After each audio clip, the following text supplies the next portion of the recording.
Let's pray. I give homage to so many who have gone before me, who've led the way. I give homage for those who have sacrificed their lives in order to open and awaken a possibility for everybody else. To Stefan Clark, to so many others who have gone before him. To Jesus, to all the people who were standing in the light of possibility of consciousness, knowing that something else is possible. And I recognize and love and appreciate all of them. Martin Luther King, Maya Angelou, Gandhi, yes. All of these change makers, these wave makers, these people who have stood in this cloak of humanity and embraced the idea that this is a world of love, of equality, of peace, of joy. And as each of those people have grasped onto those visions, I now tap into that same vision. Knowing that I am here as a mouthpiece of the divine, that I'm here to embrace that Christ consciousness. I'm here to be a part of that reawakening of possibility. As I know this for myself, I know this for each and every person in this room, and I know and declare that everybody here is a part of that revelation of love, that love-evolution, that powerful evolution that lifts us on high, that makes us able to surrender the idea that it has to be this way, and to open up to new realms of being, new possibilities. And so I recognize and know that there are infinite possibilities in the mind of the universe, and so I call forth that possibility of love, of safety for each and every person here in this room, in our schools, for each and every person of color, for each and every person who is alive right now on the planet, who've forgotten that they are the Christ, that it is within each of them. And so I tap into that knowingness that it is awakened, that something is shifted and gifted and lifted within me and within the planet. And so as I tune to that, I recognize and know that something is happening that is bigger than me, and I celebrate my own unique gifts and talents as a contribution to this world that works for everyone. And I know that each and every person here awakens to their own unique talents and gifts, that we have something to share with humanity. And so as I surrender into this idea, I know that the universe, that love, that God, that the source, the great creator, is already creating this. It's already happening. It's happening right now. And I'm grateful and humbled and honored to be a part of it. So I release this prayer knowing it's already done, and so it is. Hi. Hi, haven't seen you in a while. Welcome back. I missed you. Oh, look at all of your beautiful faces.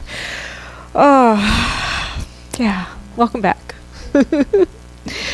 And this is true. I really appreciate what you said, Billy, about that there are angels in this room. There are angels in this room. And it's why I do what I do, because I have the opportunity to look into your eyes and just get all that love right back into me.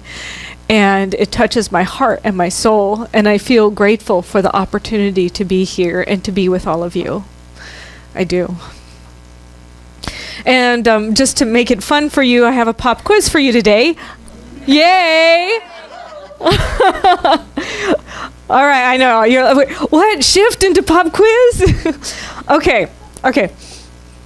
What is self-evident? Anybody? Things that don't need an explanation. Things that don't need an explanation, an awareness of yourself, yeah? Anybody else? See, I got Maybe something you don't need evidence of, it's obvious. It's obvious. Yeah. Duh. If Deanna were a dictionary, it would say self-evident equals duh. I love it. I love it. Well, we're talking this week about the self-evident truth within you. Oh, and I put my books down here. I'm sorry about that. We have our book of the month, The 7 Spiritual Laws of Success, and this I'll call our book of the year, Living the Science of Mind. So every week we're exploring a chapter, which is like 2 pages in this book, and this week is about the self-evident truth within you. Ernest Holmes says, "This urge in us which causes us to say, 'I am,' is God. Hence, our self-awareness is its self-awareness.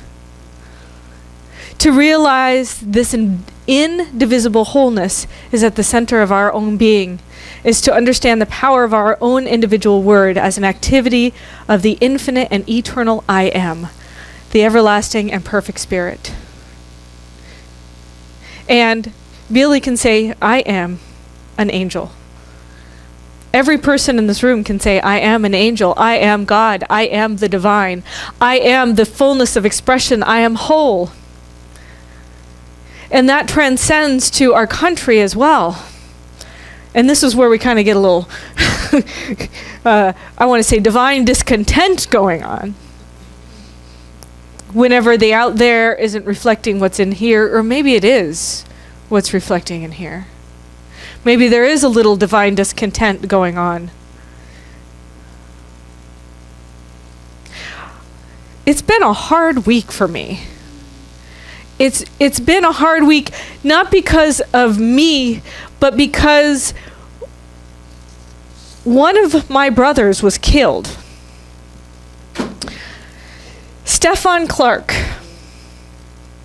And if you haven't heard about him, he was an unarmed black man in the back of his own grandparents' house in the backyard talking on a cell phone when he got killed by some policemen who thought he was doing some criminal act and he wasn't. And it's really disheartening to me, because I don't want to be a contributor to a society that is continually perpetuating racism. Because any person who gets killed is my brother or sister that gets killed. And so it brings up that divine discontent, because I'm going, well, the truth, it's self-evident that I'm God. It's self-evident that Stefan Clark is God. And yet, why are we behaving this way? Why are we behaving this way? And then the march for our lives. So many adults, teenagers, and kids marching to make a difference is totally inspirational. As a matter of fact, our Center for Spiritual Living Teens released a statement this week in support of March for Our Lives. I want to read a little bit of the statement to you. They said, "As youth of Centers for Spiritual Living, we stood in silence with the youth of the nation for 17 minutes last week, and we will march arm in arm together this Saturday. We paid attention when Emma Gonzalez, a student at the Florida high school, where 17 people were left dead after a mass shooting called BS on our lawmakers, elected leaders, and the NRA at a rally in Fort Lauderdale, Florida. We paid attention because we saw Emma, like many of her classmates and other students around the country, knows how the law of mind works." And this is a quote from Emma Gonzalez. She said, "To the politicians who sit in their gilded houses funded by the NRA, telling us that nothing can be done to protect us, we call BS. They say tougher gun laws do not decrease gun violence. We say BS. They say a good guy with a gun stops a bad guy with a gun. We call BS. They say guns are just tools like knives and are dangerous as cars. We call BS. They say that no laws could have been able to prevent the hundreds of senseless tragedies that have occurred, and that we are too young to understand how the government works. We call BS. And in the statement, the teen said, Emma's understood how Centers for Spiritual Living teaches science of mind. We teach that the outside conditions have no power over us, and that it is done to us as we believe. And if we want change, we have to call BS on those outside conditions. She understood that we need to plant a new thought, a new idea, a new possibility, and that this new thought and this new idea has the power to bring change. And so at this moment in history, the teens are calling BS on old thoughts and demanding new thoughts and new actions. This is their demands that they created. Their affirmations. We know and believe and demand that every single person in this country be safe from all gun violence. Every single person. We know, believe, and demand that the youth in our communities and our friends should not be afraid while attending school. We know, believe, and demand that people of color be protected and better served in areas where firearm violence and death are routine. We know, believe, and demand that it is so. And we call BS on any political reality that has kept it from happening thus far. It is done as we believe, and it is done now. And so it is. Is that powerful? And that's what the teenagers of Centers for Spiritual Living are declaring in our universe. And I think it's completely inspiring, especially when we're talking about the truth is self-evident. The truth is self-evident, and yet we see these outside conditions. That does not seem like the truth to me. But we're living in a paradox. We have the spiritual truth that is our nature, and then we have the human expression and experience of it. And we get to choose how we want to embody it or not embody it. And we collectively get to choose how we embody it as a country and as a world. And each and every one of us aligning with that inner truth gives us the fuel and fire to declare a new reality. You see, we did create this reality. Maybe it wasn't us, me in particular, but it was our parents, our ancestors. Somewhere along the line it got created, and we've inherited it over and over. And there comes a time and place whenever we say enough is enough. I'm not going to deal with this anymore. I'm going to stop being terrible to my body. I'm going to stop being terrible to my neighbor. I'm going to stop pretending that racism doesn't exist, and I'm going to start being the change that I want to see in the world. I am the one who gets to make the new reality. But we have to do this together. We have to be committed to constantly being the visionary and the people who are in action, taking movements forward to create that world that works for everyone. Ernest Holmes said, truth is unchangeable. That's the big T truth. The big T truth is unchangeable. This is self-evident. Duh. Since there's nothing for truth to change into. Now, truth and facts are two different things. There's facts. Facts change. Truth does not change. It cannot change into nothing because there's no such thing as nothing. It cannot change into itself because it already is itself. If the truth cannot change, it is permanent. If it is ever present, then it is always reliable. Because the truth is eternal and changeless, and because I exist, and because that which I am is in me. It is self-evident. It is the eternal truth that is in me. This is another way of saying that God cannot die. That God is all there is. God is the essence of my life and is my life. That I am an immortal and eternal being now. And we have the opportunity to have both of these realities, being the immortal, eternal being of love and light, and being the human experience. And this is the paradox. Here we are living our lives, and we have to take both of them and move forward with both of them at the same time. I have to see with like a double vision. I can't ignore the human side. I can't ignore what's going on and pretend like it's okay. So I have to take action in my human side, but I also have to be from that spiritual awareness that I came here to be an instrument of the divine. And so did each one of you. You all came here to be an instrument of the divine, which means we get to co-create and collaborate and move together united. But sometimes it takes humility. It takes humility to say, wow, somehow, some way I contributed to this.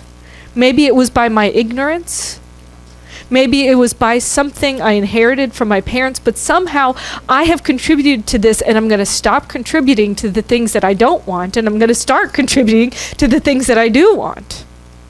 And I'm going to start taking actions in the way of what I do want. And it may be scary, but we're not alone because we have this eternal truth within us. There's an old Cherokee. There's a legend of the Cherokee Indian Native American youth's rite of passage. And what happens is the boy's father takes him into the forest when it's time for him to become a man. And he goes into the forest blindfolded. The young man leaves him alone. He's required to sit on the stump. He's required to sit on a stump the whole night all by himself and not remove the blindfold. And at the end of the night, when it's daytime again, he can take the blindfold off, but he cannot tell any of his friends of his experience. And then he is a man. So there's this one father who says, son, it is your time. And so he brings his son over to the stump, and the boy is completely blindfolded. And the boy sits through the night, and there are creepy crawlings going on. He can hear rustling. He can hear things walking in the night. He hears owls, things rustling, and he's terrified. But he does not take his blindfold off. And in the morning, the boy knows he made it all the way through, and he takes his blindfold off, knowing that he's now a man. And when he takes his blindfold off, he sees his father sitting right next to him. He was there watching over him all night long. And that's how the eternal truth is. We may think we're alone. We may think that it's terrifying what's going on out there, but we're not alone. We have this eternal truth that is always watching over us, always taking care of us. And tapping into that realization means that instead of being fearful about what's going on, we can be confident that we can move forward into a new possibility for this world, for this country, for our relationships, for our community. Because the world, it's a changing, right? It's changing. And how can we do this in a way that is in alignment with being humble and yet moving forward? Being humble yet moving forward. There's a metaphysical story about Jesus. And today is Palm Sunday. Happy Palm Sunday for those of you who are historically are Christians out in there. I know we're a community of many different faiths and belief, but this Sunday is Palm Sunday. And there's a story of Jesus, and the history of Palm Sunday is the story is that Jesus he was kind of like, you know how we have like our basketball stars or something, like if somebody wins a championship tournament, right? And then the champions, they come back home to their city and like everybody's there with a big parade and they have signs and they're like so excited for their team. Well, that's kind of how it was in Jesus's day, right? So these people were like, oh my gosh, this man is amazing. He's our hero. And so Jesus was making his way to Jerusalem, and everybody knew he was coming. They were like, oh, he's coming. And he sends away for a donkey so he can make his grand entrance on a donkey, on an ass, right? Not on a horse, not in a big chariot, but on a donkey. And so he comes in, and he's riding on his little donkey, right? Riding on his little donkey. And people are so grateful that he's there that they lay palm leaves in front of the donkey. They put their coats down. They put branches down, anything to make this royal path. And he comes into the temple, and and all of the, what are they called, money changers, but they're like telemarketers. They're all the people who have bad intent, we'll say. Yeah, and they all go away. Yes, the big banks. Oops, no, we didn't say that. No. And they all go away, and they're saying, Jesus, Hosanna, our Christ. Now remember that the Christ Spirit is something that each and every one of us, it came along way before Jesus came along. It was the true embodiment of your alignment with your divine nature. 100% taking on the divine nature. They saw this man knows he's connected. He's connected. So there's this beautiful story about Palm Sunday, but there's a metaphysical interpretation to it. So Jerusalem represents our abiding consciousness of inner peace. So he's going into that abiding consciousness of inner peace. And Jesus represents the mature awareness of our Christ nature. The donkey represents meekness, a willingness to be humble. The palms signify our spiritual strength, receptivity, and enthusiasm. The crowds that greet him are the multitudes of material thoughts that are close to being raised to their higher spiritual essences.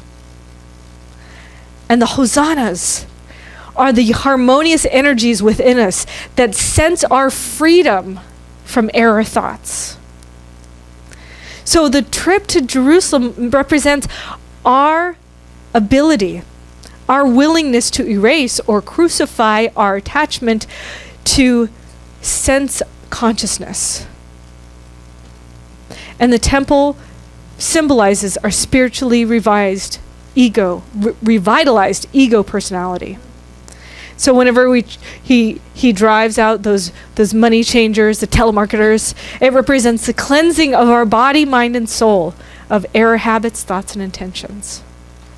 So this is a day that we can each take that on. A conscious surrender to our own inner divinity. Allowing ourselves to see the city in turmoil, our country in turmoil, right? And yet sense that there's something amazing at work. There's something miraculous that's happening here. It's happening through our humility.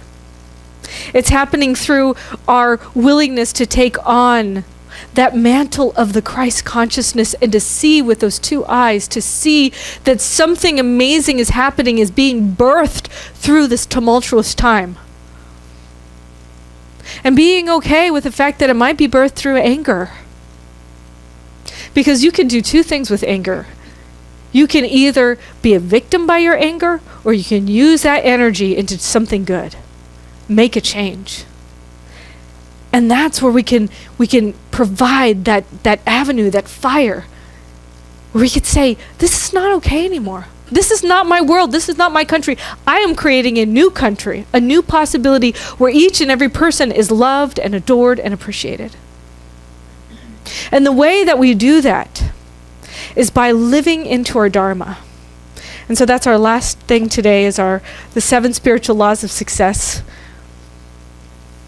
Where our Dharma is our purpose in life. And the last law that we're learning about this week is about the fact that each and every one of us has a unique call or a special gift to give to others. And when we are in alignment, when we are giving our own special and unique gift to the world, that's where we're contributing to the fullness and the freedom of everybody. Our sharing of our own personal individualized gifts uplifts and changes everybody in the process.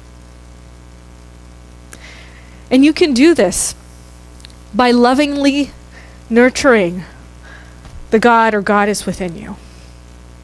And saying that within my soul is the embryo, is the Christ consciousness, is that possibility of who I truly am. Paying attention to the spirit within me that animates every aspect of my beingness. One way you can really tap into your Dharma is by making a list of your unique talents. The things that are yours alone. And maybe, just because I can draw doesn't mean I can draw the same way everybody else can draw, right? But I can draw. And I can speak. And I can sing. And I can give. There's many things that I can do. So I make a list of my unique talents. And when I express these talents and I use them, here's the key, in service to humanity, I have found my Dharma. So if each and every one of us can look within and start finding our Dharma and using it as a way to serve humanity, can you imagine what kind of world we'd be living in? Can you imagine? Well, that's the dream that I'm living in right now. And I invite you to join me in living in that dream. I invite you to step into that possibility to embody the Christ consciousness, even if it means that you're coming in on a donkey.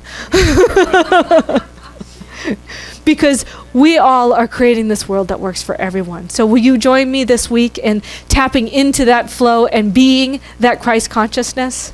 Yes. All right. Well, yeah. Wait, did somebody go yeehaw? Did I? Oh, you. Okay, let's all go yeehaw! Yeehaw! And so it is.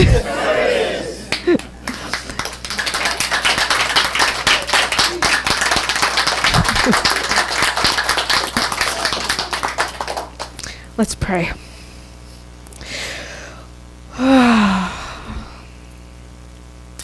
I give homage to so many who have gone before me, who've led the way. I give homage for those who have sacrificed their lives in order to open and awaken a possibility for everybody else.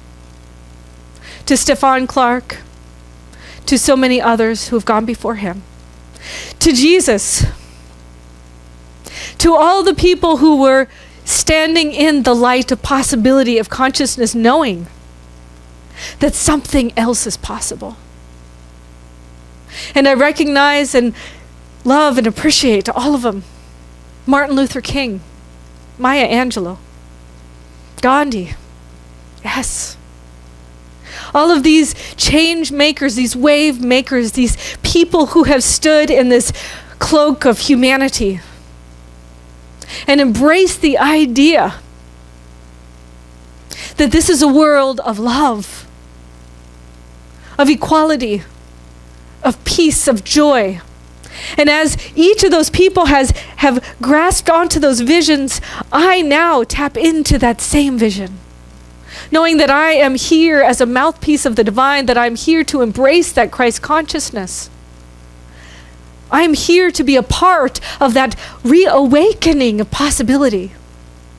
As I know this for myself, I know this for each and every person in this room, and I know and declare that everybody here is a part of that revelation of love, that love-evolution, that powerful evolution that lifts us on high, that makes us able to surrender the idea that it has to be this way, and to open up to new realms of being, new possibilities. And so I recognize and know that there are infinite possibilities in the mind of the universe. And so I call forth that possibility of love, of safety for each and every person here in this room, in our schools, for each and every person of color, for each and every person who is alive right now on the planet, who have forgotten that they are the Christ, that it is within each of them.